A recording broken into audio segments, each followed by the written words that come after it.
Welcome to the Shipping Law Podcast. I'm your host, Alison Cusack. And on this, our 10th episode, we welcome our very first guest. Peter McNamara is joining us live from Paris.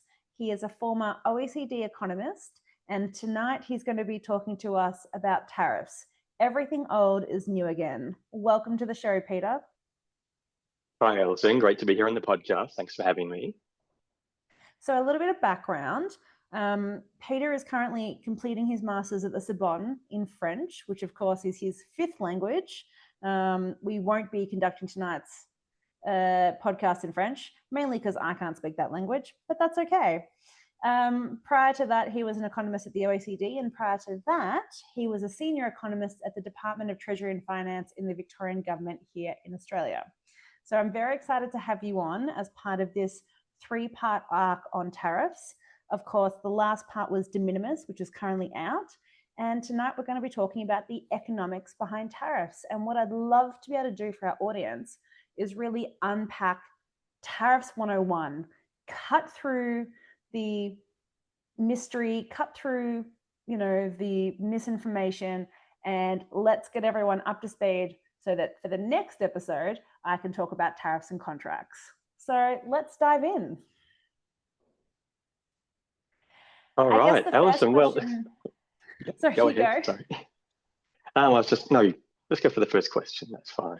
Fantastic. So for our audience, can you briefly explain what protectionism is and why countries historically have pursued it? Absolutely. So protectionism is mostly tariffs, but a few other things as well, like other rules, technical barriers to trade, product standards, all these things. So tariffs, in my undergrad at university, I didn't pay much attention to tariffs because we all thought they were dead and buried. So it's exciting to have a bit of an 80s, early 90s throwback here in the form of sudden huge tariffs. So tariffs mostly were a thing during the 20th century. Lots of countries used them to protect their local manufacturing industries. But the reason why they did that, there was two main reasons. One, back in the day, it was a really easy way to collect taxes. Imagine you don't have a huge oversight of what's going on. You don't have a big bureaucracy. It's hard to tax people. So what easier way than just whacking a big tax on things that come into ports? For example, it's not an import tax, but back in the late 1800s, 90% of the US government's revenue came from taxes on alcohol, cigarettes, and something else, another sin tax, which will perhaps come to me later. So basically, it's a really easy way for governments to get taxed in the past. And it was also a nice way to win some votes with people who worked in your local manufacturing industry whose jobs were protected. But obviously not everyone was happy about that. Some people, so people who were importing things mostly, thought that tariffs were a bit of a bad idea. In Australia, we've got the Liberal and the Labor Party, and as some of you might know, the Liberal Party's name actually comes from trade liberalisation. So the Liberal Party means the party that doesn't want any tariffs.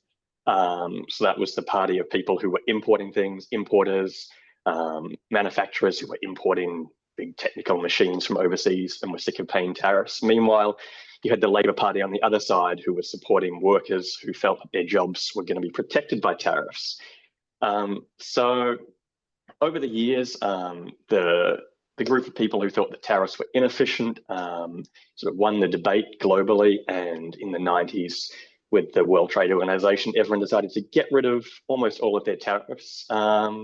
What you see anytime that anyone gets rid of tariffs is there's a brief period where lobby groups will lobby for other things that get in the way of trade, like very specific standards that other countries find hard to meet so they can protect their local production. But most of these are thankfully too silly to last very long, and they get taken out of the way pretty quickly as well. So what we've had through most of the 2000s is pretty free trade, very low tariffs, making up 1% of US government revenue over the last 20 years. So really not a big deal. But what we're seeing now is they're coming back with Trump, and it's exciting, at least for economists, and hopefully for you, that's why you're listening to the podcast. So I think two things I think my audience might be screaming at right now is one, it's for the Australians, it's liberal with a capital L. So sometimes it's the people don't realize it's the inverse. So our Liberal and Labor governments are flipped for what the rest of the world would think is a Liberal government traditionally. So I just want to make that very clear so I don't get a lot of comments on the podcast page.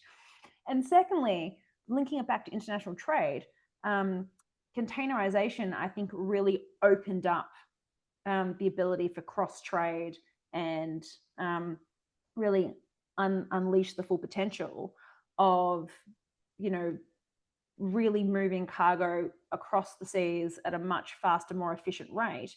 And containers were invented around the 1950s, and then they really took flight 1970s, 1980s, 1990s. And so at the same time, you have that operational ability and capacity to have that cross-border manufacturing, importing, exporting that also cross-correlates, because if you didn't have a way to get things from A to B across countries, then, would you really need tariffs? Yeah, absolutely. So I know there's a lot of talk about China and global trade, but in terms of its economic position, it's a bit of an outlier. Almost all global trade happens between really rich, highly developed countries. So it is something where rich people buy a lot of things, they manufacture a lot of high-tech things, and they're the ones who are paying for most of these containers to be shipped around the world, which is also why it's surprising to see one of these big developed countries whacking huge tariffs on lots of their imports. And some of them are double tariffs, which we'll get to a little bit later. But I'd love to know your sort of take from an economist perspective. The last episode I did was around de minimis, but I'd love your take on that aspect of de minimis from the tariffs overall and that specific chunk. Absolutely. So we talked earlier about how tariffs are a pretty easy way of collecting revenue. Things come into ports, you demand that a tax gets paid before they're released out of the port, and you walk off with that tax revenue. Super easy, very efficient way of collecting taxes. But these days, when really small parcels are being shipped around the world, it's quite hard to find out who owns that parcel, who should be paying for the tariff, what's actually inside it, what the tariff rate is. So it turns out that for small orders, you're spending more money collecting the tax than you're making in revenue. So a complete waste of time if you're trying to collect tariff revenue. You might as well just say, forget that, and we won't charge any tariffs on it. So by taking away this de minimis, what you're doing is making it essentially cost money for the government to be processing all these packages. Why would you do that? Well, the only sensible reason is if you wanted to stop those packages coming altogether or really disrupt those imports. But again, whether that would be effective is doubtful. A lot of those things being imported in small packages are things which aren't manufactured inside the country. It could be a book by a foreign author. It could be an electronic component which is not manufactured in your country. It could be a piece of clothing which is not manufactured in your country, and stopping those small imports won't move that manufacturing onshore. So what it might do is move those orders into larger bulk orders, or it might stop some of them altogether. Or a lot of people, if it's a small order and it's not available in their home country, they'll just pay that extra tax. But who's going to be paying in the end is the government, who's going to be paying a lot of money or wasted money in collecting that tax revenue, chasing people like you and me making an Amazon order for $1.50 of tariff revenue. It's really interesting because the two things out of that, I think, with the de minimis, the global de minimis that the US have culled in August, one really showed the appetite of foreign governments and foreign post specifically to deal with that. And it shows how long it's been since anyone has had to deal with tariffs, because there was just a big, no one here in living memory remembers tariffs. I think there's a process somewhere, or it's on one of the old DOS computers, or maybe it's on a floppy disk. I think we got rid of that software. Does the software even do that? Is that, go back, is there a plug-in for your SaaS? I mean, I'm sure all the tech people are going, what if we didn't? Too hard basket. So it's been really interesting to see culturally the appetite of government departments from different countries, and all of which have said, no, thank you. No, we just won't. That was also an option. But also the earlier part that you talked about was, it's to collect heaps of tax. but de minimis seems to be at odds with the sort of overarching policy decision of tariffs, which is to collect a lot of cash. And then they're eroding their cash collection by their internal, you sort of think that that's something that would have been identified as, well, we'll be going backwards. So do we have the staff? Did we cut the staff? Do they have the skill sets? Do we have to train them? Do we have the software? Do we have to pay for the software? How do we integrate? What's the downside? How does this work? Will people just move away? I think there's a lot of, not disloyalty, but a real risk aversion for friction these days in every culture, in this online culture. It's like, it was too hard. I had to make a new account. I couldn't remember my password. Oh, there's something to do with tariffs now. Oh, it's an extra screen. That's abandoned cart. So it's really, I think, really not taking account for the lack of appetite for friction there is in this day in the everyday consumer. Exactly. Also, it's to do with these private companies who are shipping things to the US as well. Maybe in the 70s, 80s, and 90s, most of that shipping was happening by big government postal organizations who were basically forced to send packages anywhere the government told them to send them for a certain price. Nowadays, most of that's private, and you see what's happened when postal services are privatized. The first thing that these operators do is stop delivering mail to people where it's not worth it. We've seen it in Sweden and a few other countries where they privatized the postal service. And the first thing they did was try to stop delivering mail to rural areas because it cost more than it was worth. That has since been rectified, but that's what's happening on a global scale now. And you look at rich countries trade, or wealthy countries trade with the US, usually it's accounting for something 10, 15, 20% of their trade. So that would be a comparable amount of the parcels being sent. If that amount of your overseas parcels becomes unviable or just less viable, why would you concentrate on that? Why would you keep doing it? Just like sending a letter to your grandma in rural Sweden, sending a packet of socks to the US is going to become something which any sensible profit-chasing business is not going to be interested in. And that's the thing. There is only so much goodwill will go. We've seen it with small businesses saying, "We'll absorb this. We'll absorb this." No, we can't. We've absorbed as much as we can. We've absorbed inflation. I mean, even domestically, you see cafes who have pulled items off their shelf because they said it is no longer profitable to make this delicious gourmet ham and cheese toasty. And then they listed all the prices and said, we've absorbed as much as we can. We would rather not serve it than serve an inferior quality, because that's not what we're about. And so it's really fascinating to see the decisions. And thanks to places like TikTok, we are getting insight, real-time access and insight to these business owners, these small and medium business owners who are walking us through these decisions, who are saying, come with me as I navigate tariffs, come with me as I navigate shipping.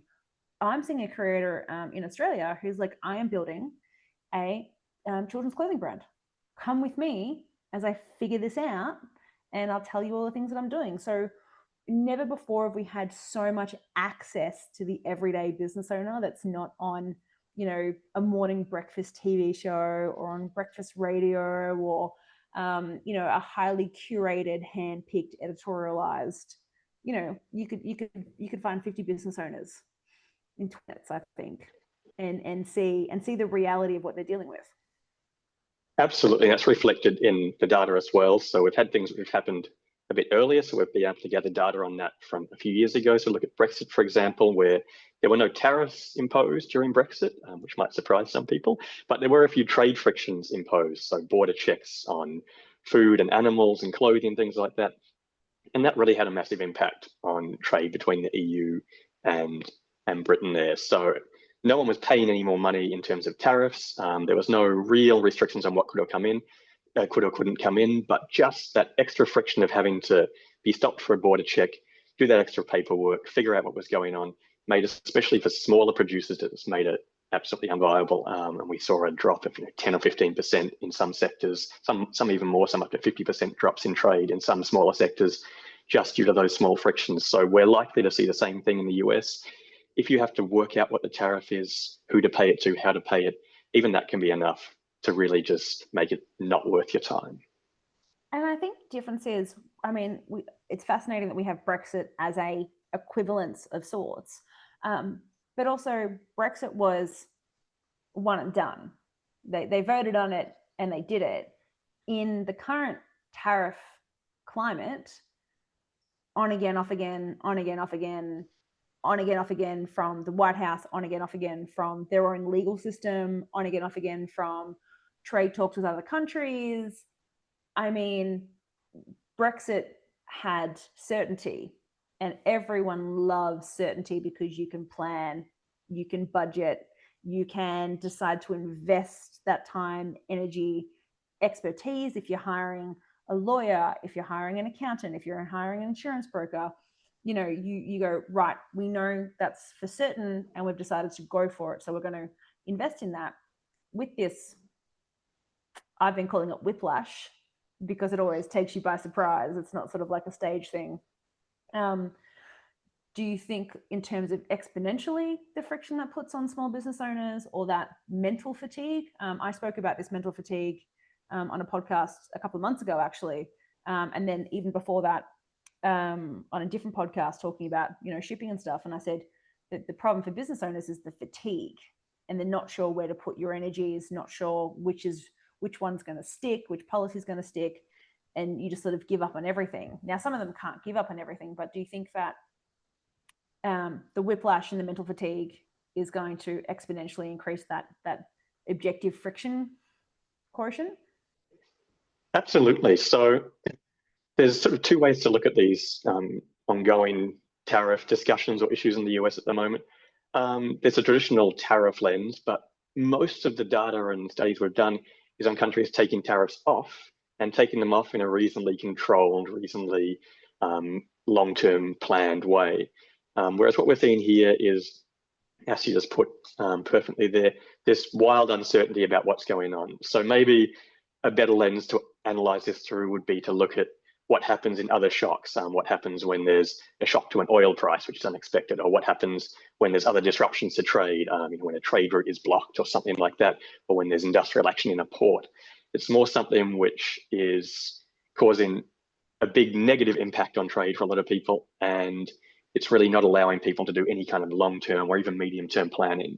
So what you see in trade negotiations typically is there's not much of an anticipatory effect. So when we're looking at negotiating a free trade deal or something like this, once the deal's been put in place and once it's been signed and once the dates and the figures are all agreed on, that's when people start to move. That's when they make changes to their decisions. But until then, there's very little evidence that people anticipate what's going to happen and move before that. Everyone loves certainty, it's obvious, especially in business. And until we have that certainty, we're not going to see people move in any positive way to really absorb the impact of these tariffs. It's always going to be defensive and waiting for the next move. Well, this is something really interesting I want to zoom in on, is that you're talking about anticipatory measures. Now, when people before the election were anticipating tariffs, there was this real push to pull all their inventory forward so they could beat the tariffs because they didn't know what they were going to be and they didn't even know who was going to win. And so obviously that artificially inflated the import rates. So I mean, look at what our trade's doing. But then when the tariffs are announced, whether or not they are then deemed lawful through Congress and the Supreme Court and all of that in the US, which we're not going to go into because that's a whole nother thing with a whole different podcast, I think. But there was speculation and around, say, for instance, supermarkets on anticipatory measure saying, all right, well, the tariffs are going to kick in. We're going to raise prices to preemptively absorb the money of the tariff that's coming in.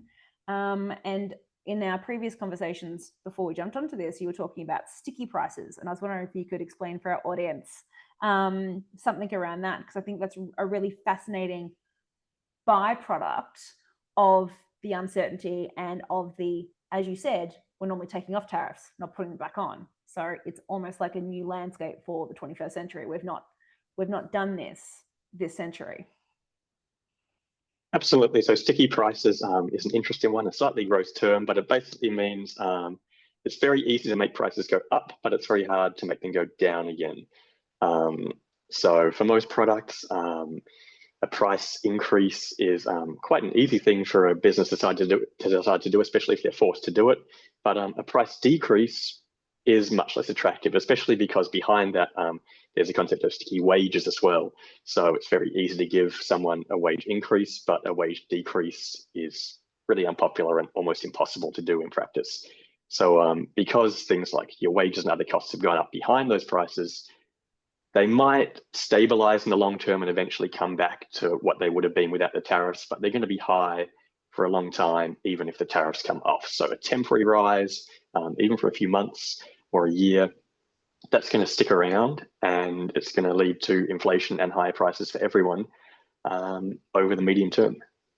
So a tariff is announced, a supermarket or any type of retail store could anticipatorily raise their prices because they have to pay for the goods before it hits the shelves, before it's sold. So they're giving themselves a financial budgetary runway.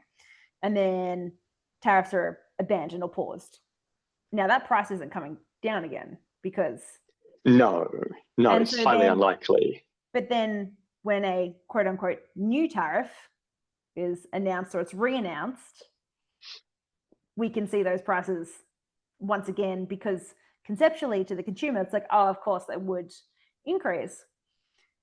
And then the tariff could be once again paused or abandoned. And so theoretically, no tariff has been introduced, but the price has gone up twice in anticipation, and it's going to stick at that price. And so it's almost another version of shrinkflation. So I don't know if you want to explain to the audience about shrinkflation, because that's a very popular term in Australia. I'm not sure if it's as popular overseas, but there is always a block of Cadbury's chocolate and shrinkflation every couple of months in the news. Yeah, so shrinkflation is an issue all over the world. It's an issue with all major manufacturers and retailers, especially with food. So it came about in a big way during inflation caused by COVID, the war in Ukraine, disruptions to supply chains and the oil supply, which caused generalized inflation around the world. And rather than increase prices of things in supermarkets, larger manufacturers decided often to reduce the size of what they were selling and leave the price the same, or have a smaller price increase. Lots of consumers didn't actually notice this. It was brought to their attention in many cases by the supermarkets themselves, who they felt, as the middlemen, they felt they were being cheated, and they would often bring this to consumers' attention in the hope of causing the manufacturers to act. Now, whether or not shrinkflation is the most terrible thing or not, if prices were going to increase otherwise due to increasing costs, I guess it's a choice between less volume or more price, and some compromise on that might be reasonable. But other people see it as a sneaky way of increasing the margins of these manufacturers without drawing too much attention to what they're actually doing. Well, we do have mandatory, in Australia, we do have mandatory unit pricing. So you'll see the total price, and then you'll see it per kilo or per whatever that sort of rounded off measurement is. And quite confronting for cheese at times, I must say. You're looking between the individually sliced cheese and the block, and you're like, oh my God, there is a real price attached for that slicing mechanism. Good to know. Good to know. Anyways, we digress, but I really wanted to touch on, thank you for explaining that, because I think that understanding those sort of concepts, especially when they're thrown around in the media, it's really good to get that basic understanding so we don't miss something. So now that we've really talked about this globally connected supply chain, why do you think that traditional protectionist measures often fail? So the biggest reason is productivity. So what's happening when you're implementing tariffs traditionally, at least in the 20th century, it's not so much about revenue, it's about protecting certain local manufacturing industries. So we've got overseas competition who is often producing things at lower prices and or a higher quality. And to protect local jobs and manufacturing, we decided to put a tariff on those foreign goods which are coming in. Now, this works reasonably well for a short period of time, But what it tends to do is it makes local producers complacent. So they've got this often quite a large tariff historically in the 20th century in various countries around the world, Australia, the US, Europe, China, India, Indonesia, lots of countries around the world. We're looking at 20, 30, 40, up to 50% tariffs on certain manufactured goods which have been imported, which gives you quite an advantage as a local manufacturer. However, what we saw over time is that foreign competitors were still importing to these markets. And because they had that tariff barrier to overcome, they had to get more efficient, they had to get more productive, they had to be more competitive, they had to improve their processes. So what happened is that even with those tariffs on, they were still gaining market share in all these other countries with their protectionist measures. So these countries, most countries where they've removed tariffs, they removed them because they weren't really working in the long term. And when they were finally removed, what happened is that these complacent local manufacturers who hadn't seen the real competition come in and hadn't been forced to adapt, they were absolutely wiped out when the tariffs were taken off. But again, the underlying story is productivity. That's why it didn't work. The winners in the end were the ones who made it better and made it cheaper, and the tariffs just delayed the inevitable. So an example in Australia would be our car manufacturing industry. Lots of people will tell you that tariffs and their removal caused the end of our local manufacturing industry. Well, that's not true. All through the 20th century, up until the 90s, we had 35 to 55% tariffs on imported cars. During that time, our biggest local manufacturer, Holden Motors, later bought by General Motors, in the 60s, they were producing about 200,000 cars a year. In the 70s, they were producing about 150,000 cars a year. By the 80s, they were down to 100,000 cars a year. And all that time, they had really big tariffs, which had barely changed. They went up and down in various years, but they stayed around 40% on average. And even with this 40% price advantage, they were still being beaten by the foreign competition. If you look at what became Australia's biggest car brand over this time, it was Toyota. In 1960, they were producing about 1 million cars a year globally. So that's about 5 times what Holden was producing. So, two big producers in the 60s doing quite well. By the time Holden closed in the early 2000s, Toyota was producing as many cars each year as Holden had produced in its entire 60-year existence. And they did this because they got better at what they were doing. They got more productive. They got more efficient. They produced cars that were of better quality. They produced things that people wanted to buy. And that's the story behind tariffs. Tariffs were removed in the 90s, but the damage had already been done. The competition had grown too strong, and those companies that were protected by tariffs had no chance. So that's basically what happened all around the world. Even the highest tariffs aren't going to protect you from a really productive company.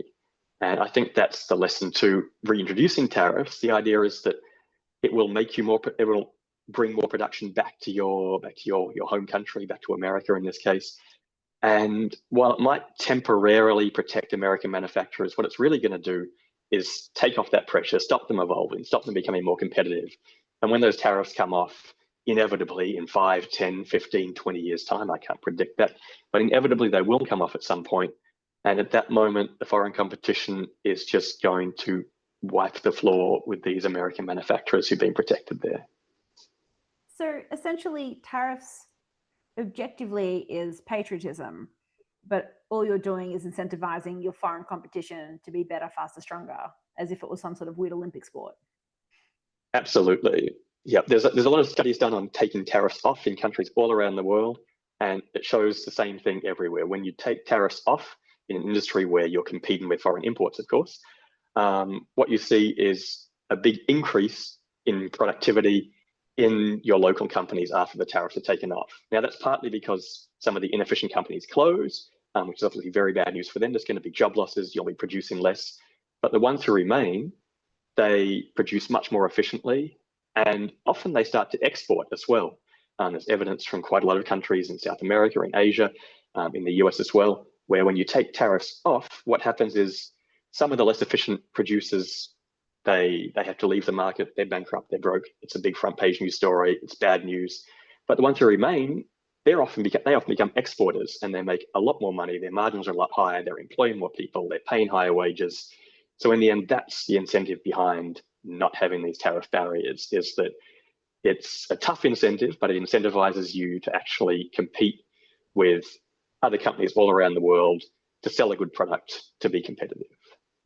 So this is the studies that have done about this in terms of the collapse of the home companies, if they haven't adapted and survived because they've been protected by the protectionism of their home country.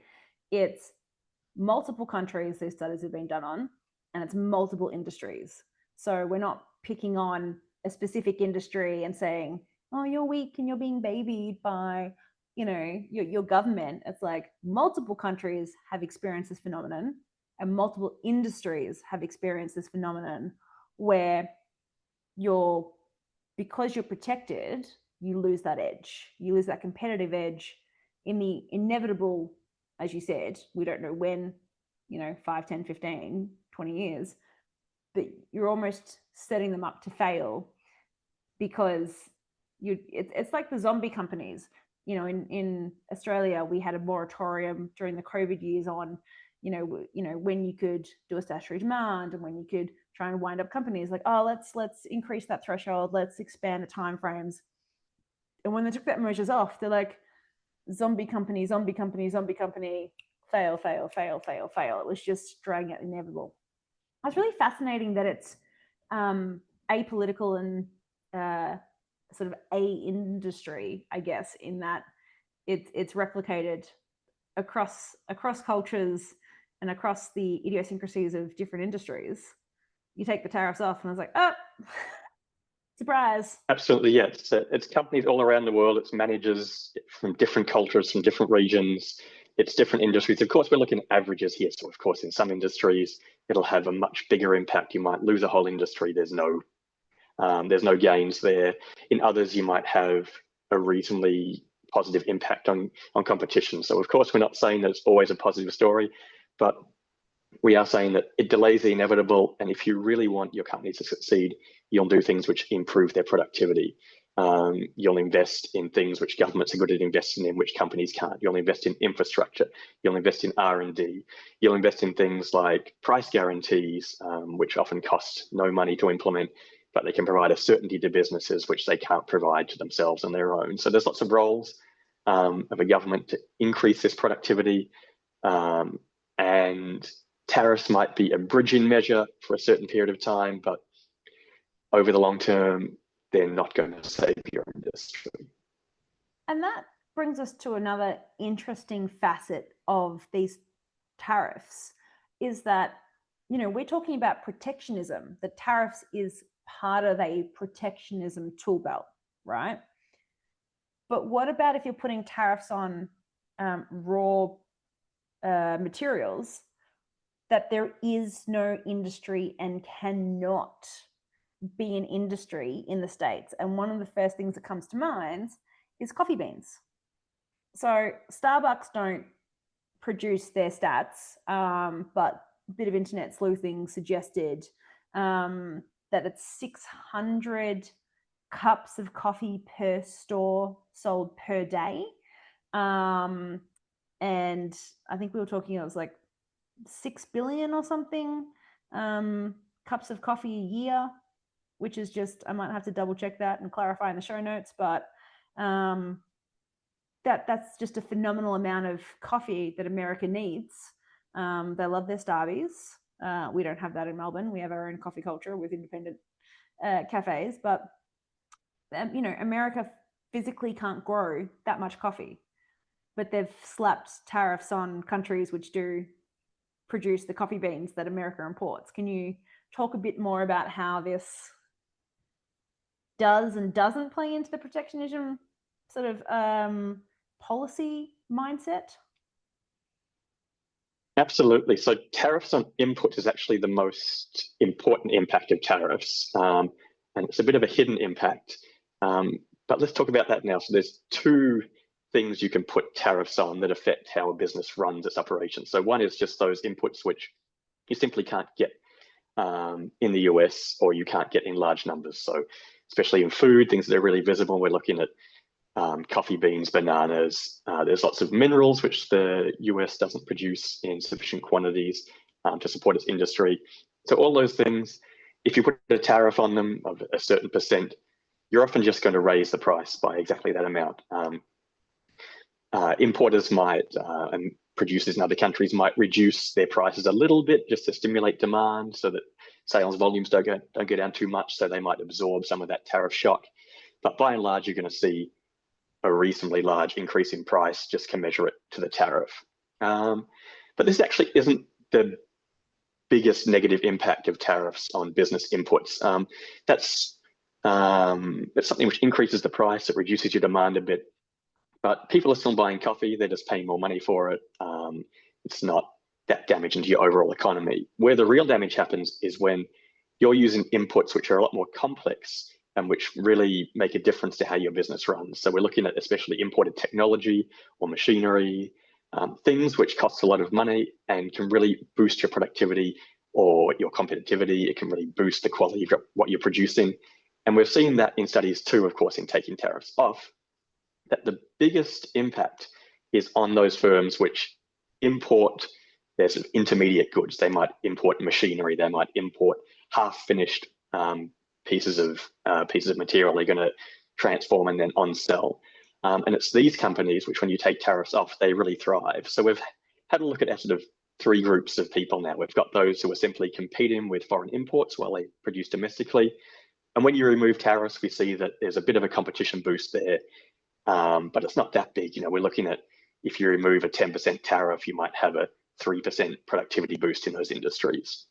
Then we've got the importers. If you remove a 10% tariff for importers, they might not reduce the prices in line with that tariff reduction, because why would you?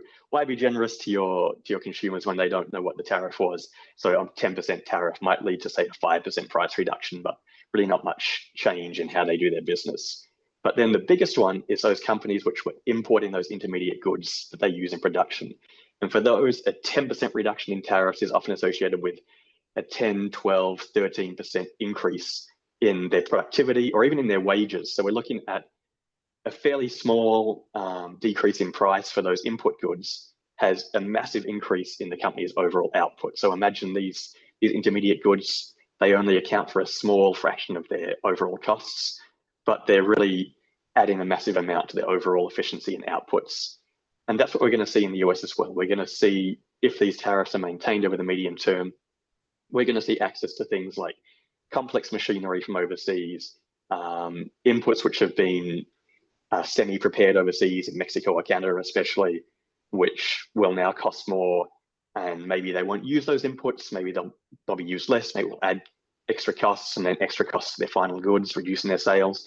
But this is the sector which is really going to be affected by tariffs in a positive or negative way when you put them on or take them off. So what we're seeing here is companies which import and export. They're generally the bigger companies. They're generally your multinational companies. When you look at importers and exporters, there's a lot of small ones. We're talking one company, one product, and one destination country. But then, so that's most of the exporters or importers of these companies. But the few companies that account for most of the goods traffic, so most of the turnover, are our few big companies which have 5, 10, 50 different products, and they're exporting to a dozen or more different countries. And these are the ones who have massive global supply networks of things coming in and out of the country to produce. And they're the ones who are going to see really big hits to not only their productivity, but their wages as well. We've seen in their studies that wages in these industries are really closely connected to the tariffs on these intermediate goods. So what we're going to see, if these tariffs are maintained over the medium term, we're going to see these big complex manufacturers in the US are going to be the hardest hit, and we're going to see a stagnation of productivity, and more importantly, we're going to see wages stagnating there. So if you work for a big import and exporting multinational in the US, congratulations, you might have just signed yourself up for 5 to 10 years of no wage growth or much slower wage growth than you would have had otherwise. If you're in a smaller manufacturer in the US, you might see a small protectionist boost from these tariffs. You might see no impact, or you might also see a bit of a negative impact. But what we're going to see is this big hit to productivity and wages in these big importing and exporting manufacturers. So that's really the core of what tariffs do to your economy. So when we're looking at who's been most affected, we need to look at those big multinationals importing and exporting, or even the smaller businesses, which are importing and exporting in a big way to make that final product. And coming back to inflation, the value of a dollar will not stay the same. So if you get paid $60,000 in your salary and you're stagnating at that for a decade, but inflation is 2, 3, 5% year on year, your $60,000 today as your salary is not stretching as far in a decade's time, because the value of your dollar just won't stay static. Exactly. So this is a thing which has been happening in the US over the last 30 or 40 years, regardless of tariffs.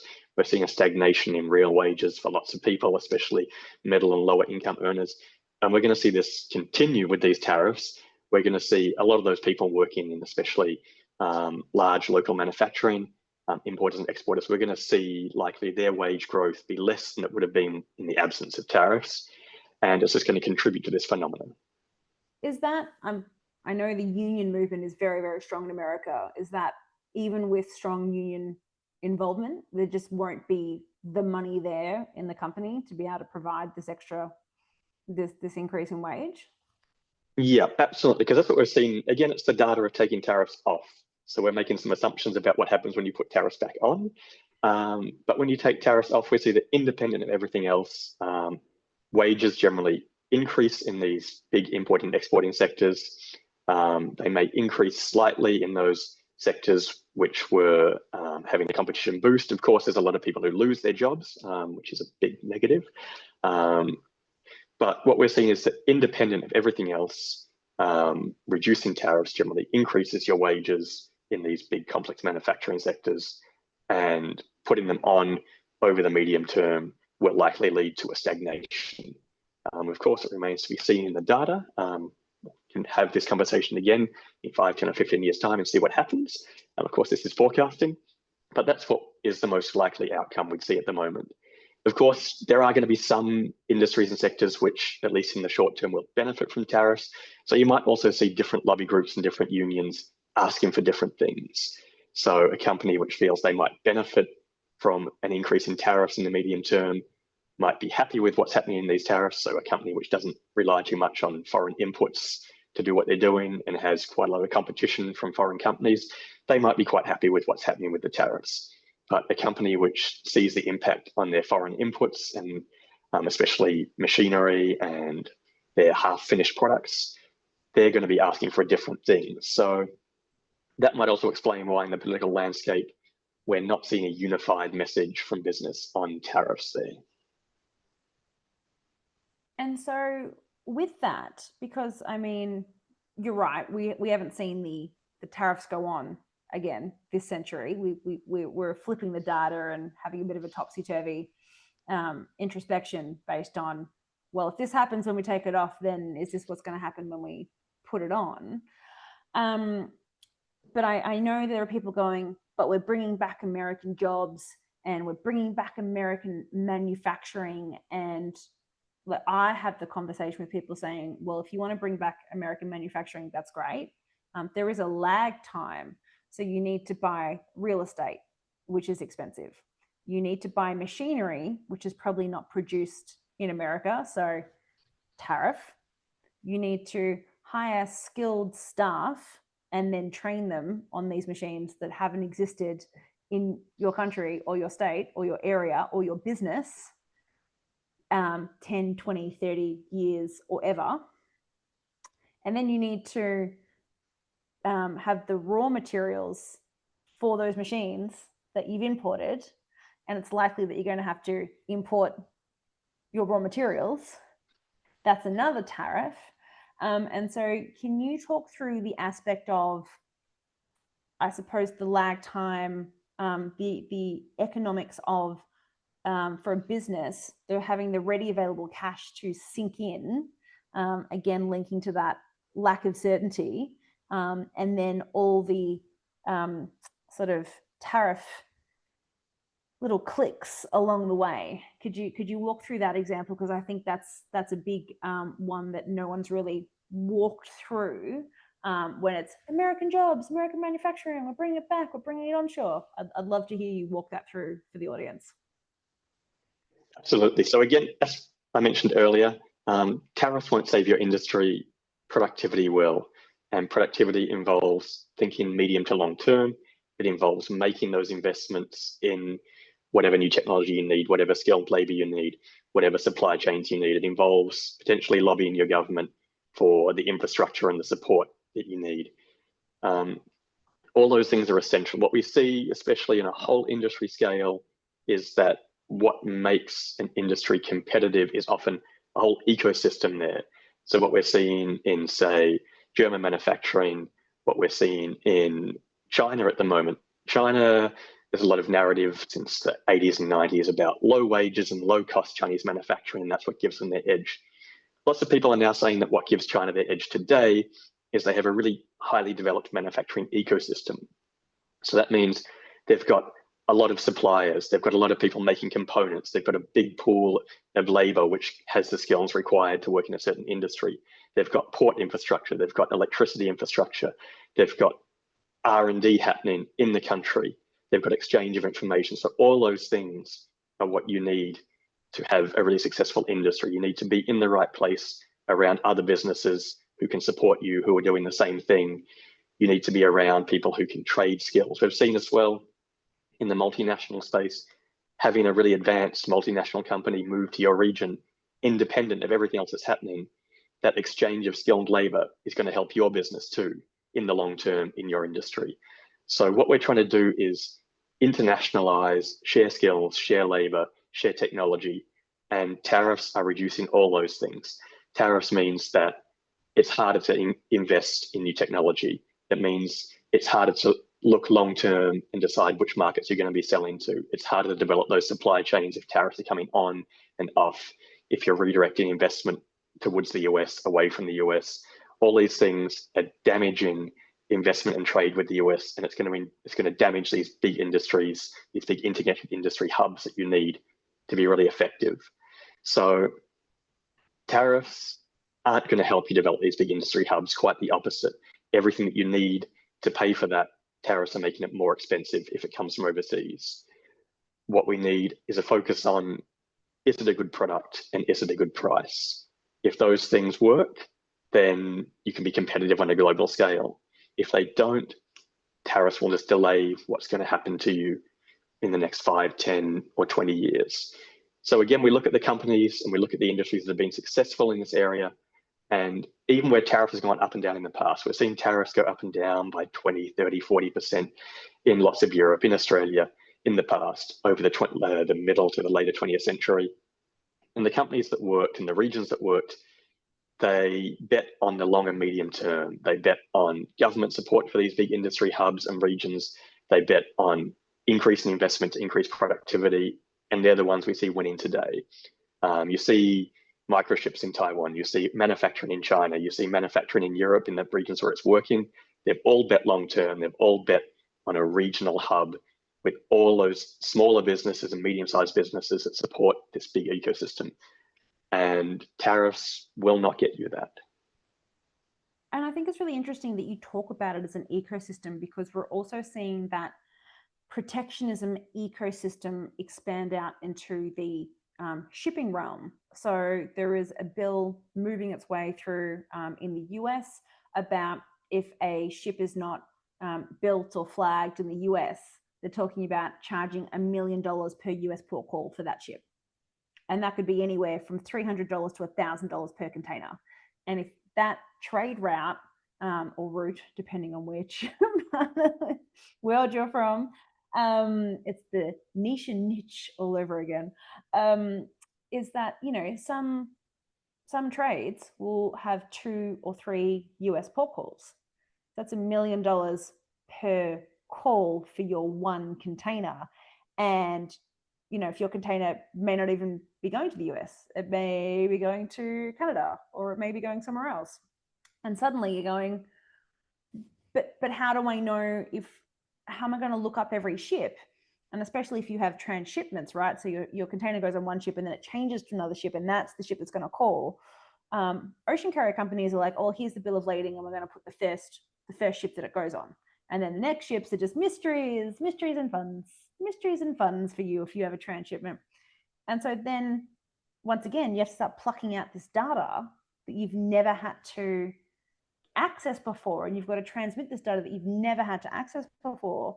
And then separately with small and medium businesses, some of the loans that people that were able to access and now no longer able to access. I've seen a TikTok creator in the US who does convertible heels. It's fantastic. You know, she does an unboxing of samples and gives everyone like what's coming on? You know, what's the next drop? And I think she had 1 or 2% of a non-US shareholder that was to do with her manufacturing supplier in Mexico or somewhere offshore. And then new policies came in, ineligible for those growth loans, so that she could have grown her business, grown productivity, grown efficiency. And the tariffs and the ecosystem, you know, that protectionist ecosystem was actually constricting her business to the point of, well, where does it go to from now? Do I have to cut staff? Do I have to cut sales? Do I have to, you know, because the forecasting, I don't think people understand in supply chain, if they're not in supply chain or depending on what industry, you know, it was really just in time, right? Everyone moved to just in time before COVID. Everyone was big on just in time. They're like, we'll make it work. It'll be fine. And then COVID hit and they're like, hey, let's stock as much as we can. And then all the containers on the rail yards were backed up, and then there was theft happening because all these containers are sitting there in not a warehouse. And then there was a bit more of a swing back, but then there was like threat of tariffs, and so they're stockpiling again. But the forecasting, you know, when something happens to a ship in like early December, the news is always like, Christmas is cancelled. And I'm like, no, all the Christmas stock is already here. If it's happening in September's the month. September's the month to panic, people. If everything goes wrong in September, then don't say Christmas is cancelled, but Christmas is more likely to be impacted. But it's that long-term planning that goes, you know, is quarterly or goes beyond the quarter, that can't absorb. You know, we're talking about how do supply chains absorb tariffs. It's not just the financial aspect, it's the certainty aspect of, do we bother? Do we risk it? Do we gamble that the ship arrives one day late? And then this is the big question I wanted to ask you, because I've seen mind-boggling number of misinformation about this. Who pays the tariff? Once more. Oh, that is an excellent question. Who pays the tariff? Over to you. Well, let's start at the start. It's a tax which is paid by US importers. So if you import something to the US, you're a US importer and you pay that tax to the government. So it's just the same as a value added tax or a goods and services tax. It's just a tax on a product which you then sell in the US. Now we can break that down a bit to see who really feels the impact versus who pays for it. So when you're selling things into a market where a tariff's being imposed as a foreign producer, you might decide that to remain competitive, you want to reduce your prices a bit. If someone adds a 50% tariff, you might decide that you can reduce your margins a bit, you can become more productive, you can forego some profit to stay competitive in your price bracket in the US market. So you might absorb some of that tariff shock. So when you pay the tariff, maybe some of that will be absorbed by the foreign manufacturer who's reduced their prices to stay competitive. But that depends again on what kind of market you're operating in. If it's a market where there is a lot of different competition or substitute products in the local market, then you might have to reduce your price to absorb the entire tariff increase. If it's something where people are really price competitive and there's US goods, that will be absorbed 100% by the foreign manufacturer. But on the other hand, in the other extreme. But they're reducing their sell price. Absolutely, but the tariff remains on there. Yeah, so they are reducing the sell price that they charge and get Yes, paid for. And that's the beginning, middle, and end of their involvement with tariffs. They've just made a pricing decision exactly. based on their consumers. So they Yes, might lower the price, but they are still receiving 100% of the price that they listed for. that's right. I just want to make sure that And then is so that, crystal yes, clear when we're so talking about absorbing tariffs. That yes, they so if are. I'm selling something from Australia to the US for a certain price and a tariff gets put on it, I might say, oh goodness, US consumers are going to see the extra tariff in that price and they might not buy my product. How much can I reduce my margins so that my price plus the tariff looks a bit more competitive? But all I've done is reduce my price and reduce my profits. I So it haven't might be a paid anything $100 to the US t-shirt. government. So it might be a Yes, $100 t-shirt, and I'm selling it for $100 from Australia to the US because we have really cool surfwear brands that everyone wants to buy. we They sure want to be do. an Aussie surfer. I want to be a cool Aussie surfer, chick or bro. That's how it works because we're really cool, awesome people here in Australia, and we all surf. And we all surf. All of it, every single one. Every There's single one of stats us on that. I surfs. have the stats to back it up. I'm an economist, believe me. And so I might be selling my super cool, awesome surfwear, streetwear t-shirt for $100. And then, plus my Australia Post shipping. Thanks, Australia Post. And I've got a great deal with them. This is not a sponsored post. Anyways, it's leading into something. Then the tariffs are announced. And I'm like, oh my goodness, my $100 plus postage is going to be absurd. So, but I really like my customers because I like how we have that, we're really selling the koala Tim Tam sunshine vibes. Like, this is great. I'm going to reduce it to $50 for my t-shirt, plus postage, which Australia Post won't post currently. Oh no, sorry, it will post because it's under the limit. But we might be using the wrong de minimis numbers. Okay, my $200, anyways, you get the point. But so I'm reducing the amount of money that I receive as a foreign seller, foreign exporter, so that I can keep in touch with my customers because I love them so dearly and I've built a community. And Exactly. so on their side, so the Americans who are buying our super cool, awesome Aussie surfwear, streetwear brand were like, oh, I paid 100 Aussie dollars plus shipping. Ha ha ha, so cheap with the exchange rate. Ha ha, dollary doos.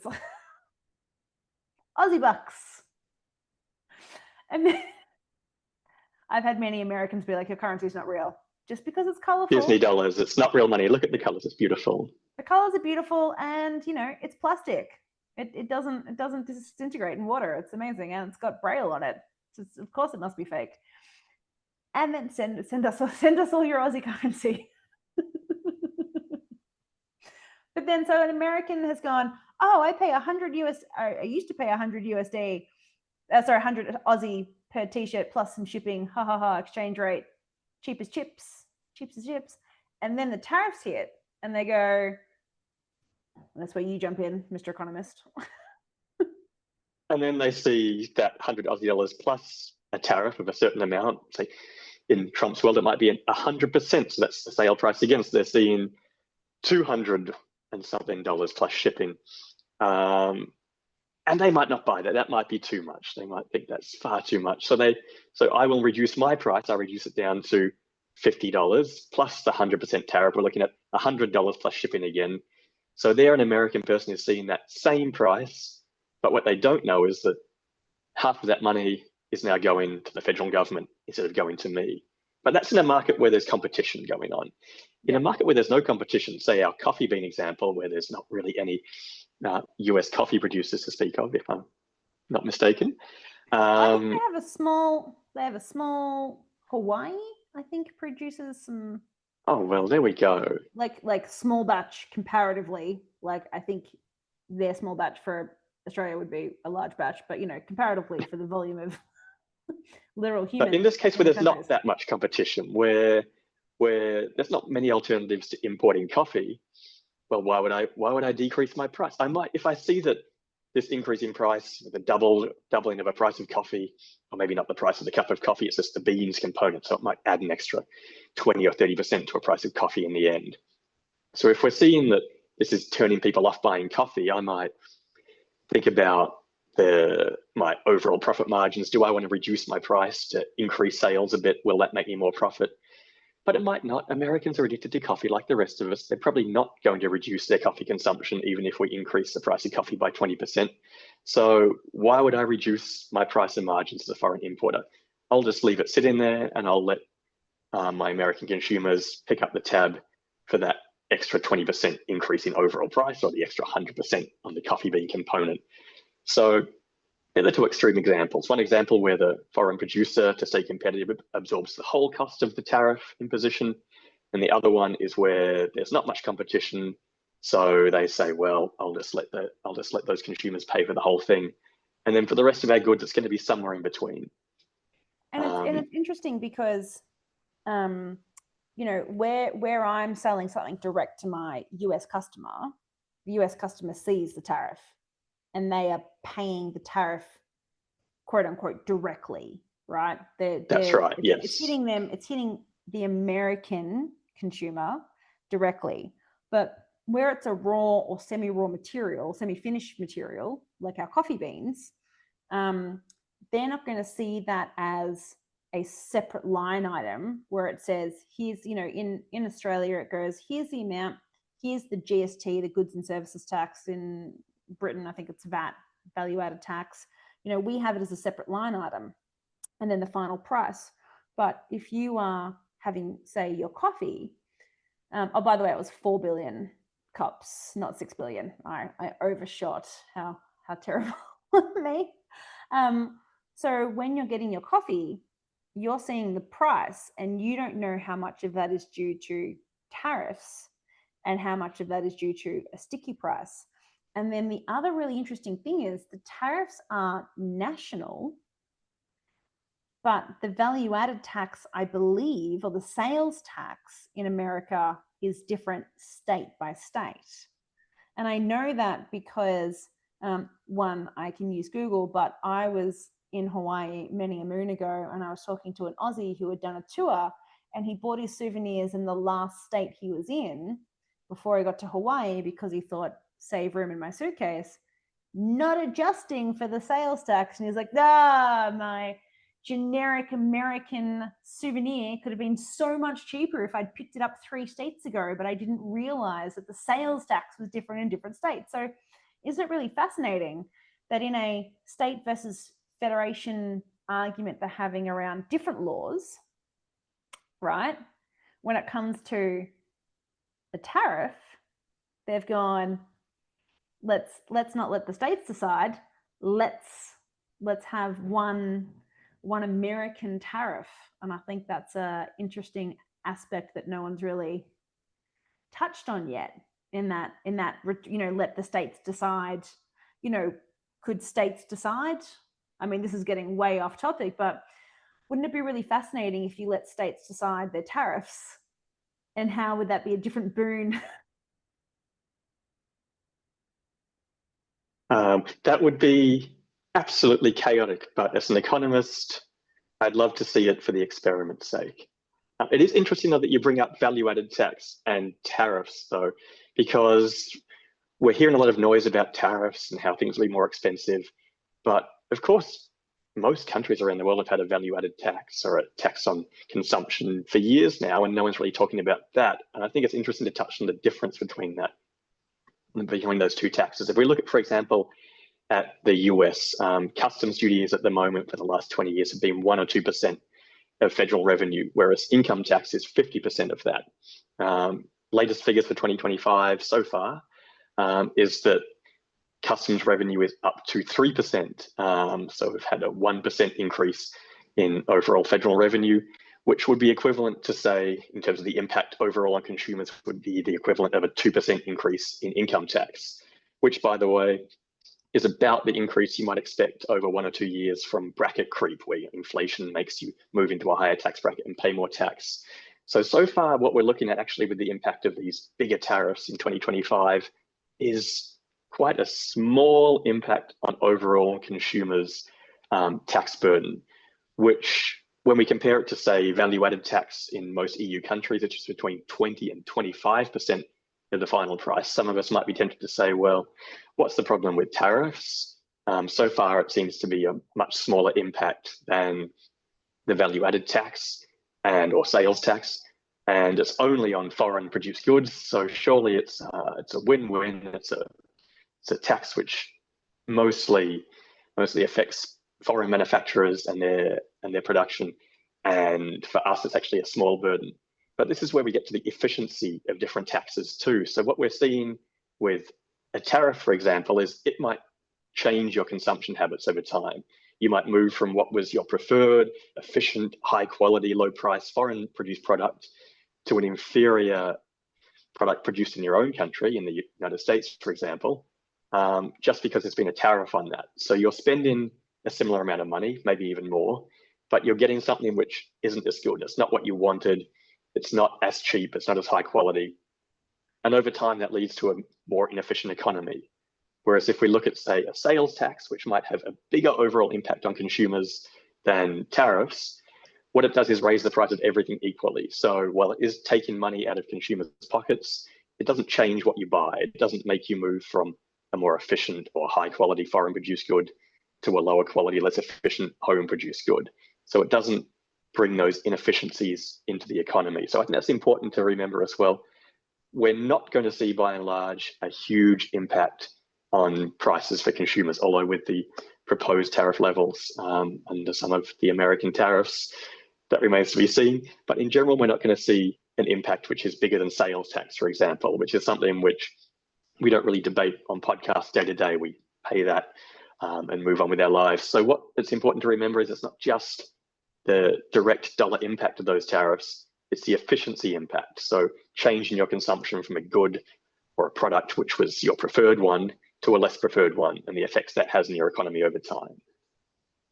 I think, like, do you have any examples? Because the first thing that springs to mind with me is like, well, I could get like a really well-made lawnmower, right? And it's going to last me 20 years. And then I have to buy something that's made, locally. And I'm like, ugh, it breaks down in 5 years. Then I have to replace it. Is that the type of thing that you mean? Or like, that's just the first thing? Absolutely, yeah. So you might buy... You expect is just going to run and run and run and run. Like you see that with people who go, oh, I have my fridge from the 90s and it's still going strong, but something I bought recently is just broken down in 3 years, and now I have to pay for a whole nother fridge, and that's insane. Absolutely. So it might be a money issue, so it might last longer, it might use less energy, it might be more energy efficient if it's a fridge or a washing machine or a car or a lawnmower, in the lawnmower example. It might last longer, it might just be more pleasant. There might be a quality aspect. Maybe your lawnmower doesn't make as much noise, you don't end up fighting with your neighbors. Maybe your fridge is quieter, you can sleep better. Maybe your car is safer and it saves your life one day. Or especially going back to what we were talking about before, if you're using these as inputs to your business, it's going to have that big flow and effect to how effective and efficient your business is. And it's going to keep you at that same level as your foreign competitors. So again, for the consumers, it's more a quality of life and a money question over the medium to long term. But for business owners, it's a question of staying competitive. It's a question of making more money. It's a question of having higher margins and producing quality products which you can sell to Americans, but also potentially export. So we see, for example, in lots of developing countries where they're not making high quality machinery, but they can import that. When tariffs are taken off, there's a huge increase in the quality of what they produce and they can start exporting. And that's the same story for developed countries as well. Lots of these high-tech inputs are quite specialized. They're not something which every country makes and you have to import them. And that higher tariff can make the difference between deciding to invest now or putting that decision off for later or buying an inferior local product. So what we're going to see in the overall impact on consumers there and on businesses is not so much the immediate financial impact, but it's going to be the quality and the choices that you're making in your products. I know that contagion is a really fun word economists love, especially when it comes to banks. Do you think that tariffs are going to be contagious to other countries and go, oh man, missed me a tariff? Yeah, let's all, you know what? you have a tariff and you have a tariff and we'll all have a tariff. Do you think? Thank you, Oprah. Little throwback. No, I guess the question there, to answer your question with the question, is stupidity contagious? Hopefully not. And we're seeing so far that it isn't. There's been lots of calls, for example, there were calls for the EU to be strong and impose the exact same tariffs to mirror Trump. Thankfully, they haven't. They've imposed a few symbolic or strategic ones, or at least there's been talk of that, but they haven't gone all out across the board like Trump. And it's because they understand the impact of tariffs on productivity. It always comes back to the same story. Why would they harm their own industries in the long term? Why would they reduce competitivity? Why would they reduce productivity? Why would they increase costs and reduce the quality of what they make just to make a point to Trump? And again, if you want to support your local industry, there's a lot of ways you can do it, ways which only governments can. So we covered it before: research and development, infrastructure, price guarantees, all those things, subsidies for starting new industries or expanding your industry. We can argue about the effectiveness of all those things, but they can, under certain circumstances, be very effective. And it's something which is going to have an impact which can help beat those tariffs, because you're going to beat them on productivity and price. And when these tariffs are removed in some near or distant future, you will again be ready to just wipe the floor with your American competition. And you'll be glad that you invested in serious things, in real things, rather than in scary protectionist measures which only last a few years before they're worn out. Yeah, so if the entire goal is to protect your home nation and the economy and boost productivity, you're saying that time after time, industry after industry, economy after economy, country after country, putting a tariff on the imports which your own people have to pay actually reduces productivity for your own industries that exist in your nation, because they're so protected, they're cosseted almost, that they lose that drive to be innovative, to be productive, to boost efficiency. And it is like a sugar hit. It's great, and then there's just an inevitable crash. Absolutely. Also, it's not just protection. They're also being denied access to, say, cheaper inputs or cheaper machinery or cheaper technologies. So it's not just being protected, they're also being denied access to these essential overseas inputs, which now cost too much for them to be cost effective. We can also see, if you feel like putting a tax on consumption in your country and you feel like promoting local industry, go ahead. I'd recommend increasing your value-added tax across the board so it doesn't distort people's consumption. It keeps people buying the most efficient things. It keeps access to overseas goods at a good price. And I would spend that money on, again, research and development, infrastructure, price guarantees, things that governments do well, things that work in the long term. So there are ways which governments can raise more revenue. There's ways they can use that revenue to counter the effect of tariffs, at least over the short term, and which will have impacts over the long term as well. So responding with tariffs, it might sound fun in the media. It might feel like you're taking it back, taking back control, but really there's better ways to do it. Stay calm, work behind the scenes, and you'll win in the long term. Yeah, there's no short-term wins, right? In a long-term economy, it's all about steady, sustainable growth that's supported to develop new industries, drive new innovation, and be that connected hub that other countries have really honed so well to say, hey, come sit up here. We're all here. Everyone's here. Come sit with us. Whereas a protectionist environment says, ew, go away. Ew, you're not one of us. Ew, no, you can't sit here. And on Wednesdays we wear pink. Like, it's just, it just seems to have that kind of. I would like to point out that I fear that my assessment of GST in Australia is why it's stayed at 10% for as long as it has, is because everyone said the maths is just easier.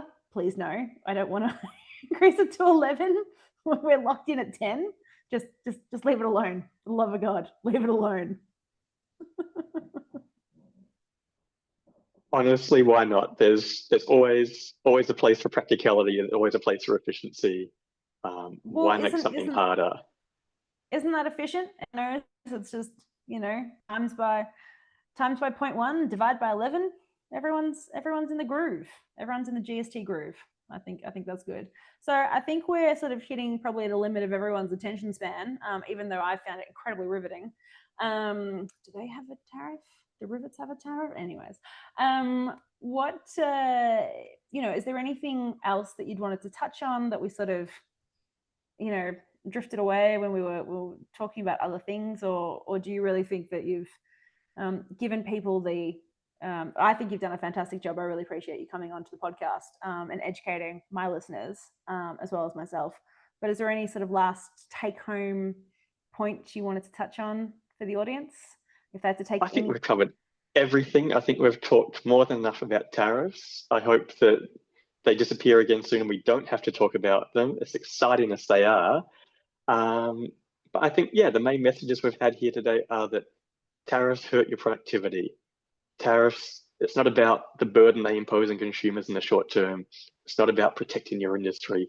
It's not about raising government revenue. What it does is it hurts the productivity of your own industries in the medium and long term, and you will regret those tariffs. A strong, succinct message to send everyone off on. Thank you so much for dialing in from Paris. I really appreciate it, given the time difference and giving up your time to chat to my audience. Audience, I hope you have had fun listening to the first ever guest on this podcast, on this 10th episode. I will be putting Peter's LinkedIn details in the show notes, so you can go do a little connection request at the end if you want to, have an economist in your LinkedIn network. But as always, this has been the Shipping Lawyer Podcast, and stay tuned for the next episode where we talk about tariffs and contracts, how to keep agile.